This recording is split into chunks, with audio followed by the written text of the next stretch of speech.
In this video, I'm going to explain how to calculate calorie intake to determine weight loss on your exercise program.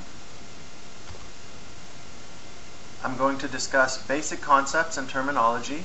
I'm going to go through the formula and then I'm going to do an example.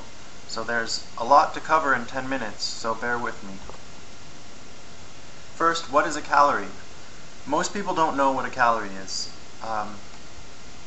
Big C calorie, the kind that we're concerned with when we're talking about food, specifically what it is the amount of energy needed to raise a kilogram of water by 1 degree Celsius. Now you don't need to know that much technical detail. All you need to know is that it's energy and that there's a relationship between calories and body fat. That relationship is, if you eat more calories than your body uses, then those calories will be stored as body fat. And if you use more energy than your calorie intake, your body will get that energy by burning your body fat. And the ratio here is 3,500 calories per pound of body fat. So the basic formula is you take your calorie intake and you subtract your calorie expenditure. So that's very simple. So if that's a calorie deficit, you'll be losing weight.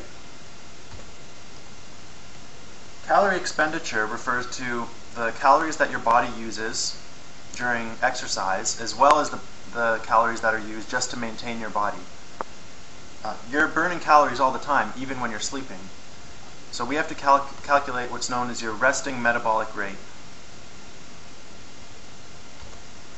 Your resting metabolic rate varies as a function of your weight, your muscle mass to body fat ratio, and your activity level. So more muscular people have a higher resting metabolic rate, and more active people have a higher metabolic rate.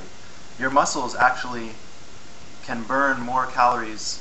Your fat just sits there, but your muscles burn calories. And your muscles can actually, if you don't use them, go into a dormant state. So when you get active, it wakes up your muscles and they start burning more calories, and they'll continue in that active state for 24 hours or so. So you can activate your muscles to raise your resting metabolic rate. To determine your RMR, you take your body weight in pounds, multiply it by 10, and then adjust the number for your activity level using these guidelines here. So you have to sort of figure where you fit onto this scale and adjust the number here accordingly. So the RMR is the number of calories burned in a day without exercise.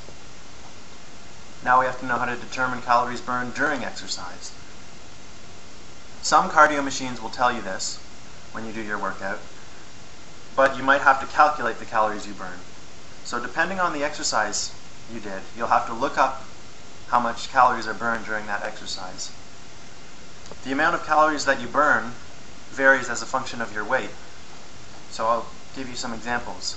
So you look up these numbers here. What you do is you multiply this constant by your body weight, and that gives you a rate of calories burned per hour. You might have to estimate the calories that you're going to burn, so you can do that by finding the most similar activity. But keep in mind, if you have to estimate the calories that you're burning, estimate low, because it's not too bad if you are burning more calories than you think you are. But it would be unfortunate if you thought you were burning calories, but you actually weren't. If you thought you were making progress, but you're actually not. So estimate low when you're estimating the calories burned. Calorie intake. Our calculation at the end of the day is only going to be as accurate as our estimates. So you can make this more accurate by keeping track of what you eat, checking labels, and looking up nutritional content online. And if you have to estimate calorie intake, estimate high, for the reason I discussed on the previous slide. Here are some examples of calories in different foods. This information is very easy to find online. And a Whopper has 650. That's not too bad depending on how active you are. Well, it's a lot of calories, but active people can handle that. So this is how the formula works, a more complicated version. So you calculate the calories burned on each day without exercise. You add all those up. and we're calculating for a period of a week here. Then you calculate the calories burned on the days with exercise. So you take your RMR plus the calories burned through exercise, and you subtract the total number here from the calories that you ate that entire week. So if the remaining number is negative, you have a calorie deficit, so that means you're losing weight. There's 3,500 calories in a pound, so you divide this number by 3,500 to calculate the expected weight loss in pounds. And you can multiply this number by 4 to get the expected weight loss after a month, or 8 after 2 months, or so on. But the larger the number you substitute in here, the less accurate this is going to be, because your body is going to be changing through this period. Your weight's going to be decreasing, or your muscle mass will be increasing.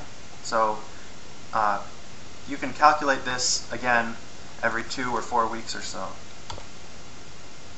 Healthy weight loss is about 2 pounds per week. So we can aim for a calorie deficit of 7,000 per week, or about 1,000 per day. So let's go into the example. There's this guy Joe. He weighs 200 pounds. He eats about 3,000 calories per day, and he walks for an hour Monday to Friday.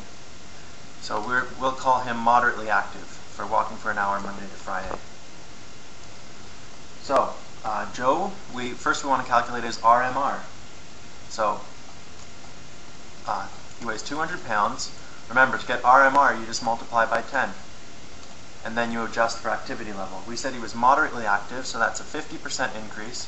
So Joe's RMR is 3,000. And now calories burned during exercise. Well, he said he walked, so the constant for that is 2.4. We multiply that by his body weight, 200. And what this gives us is the rate per hour that he's burning calories.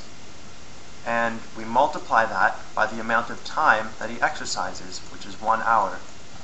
So the result is 480.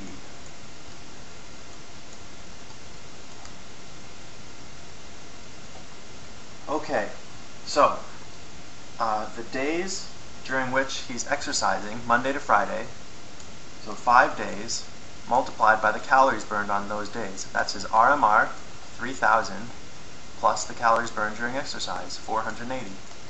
So 5 days of the week he burns this many calories, and the remaining 2 days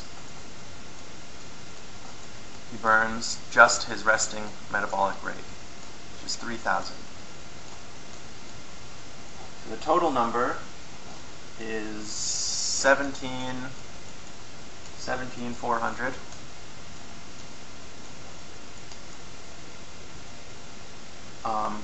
That's the 5 times 3480 plus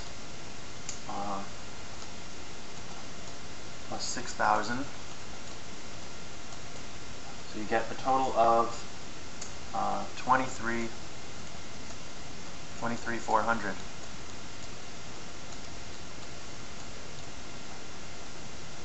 So the calorie intake was 3,000 per day, so 7 days in a week, so the calorie intake is 21,000. And the calorie expenditure was this number here, 23,400. So he has a calorie deficit of negative 2,400. I go over here. Negative 2,400. Divide that by 3,500. That's 0.68. So Joe is losing 0.68 pounds every week. He could go a lot higher than that. But that's something at least. So Joe is going to be losing, multiply this by 8, he's losing 5.5 pounds after a 2-month period. So that's it. Questions, comments, criticisms, and suggestions are all appreciated. Thanks.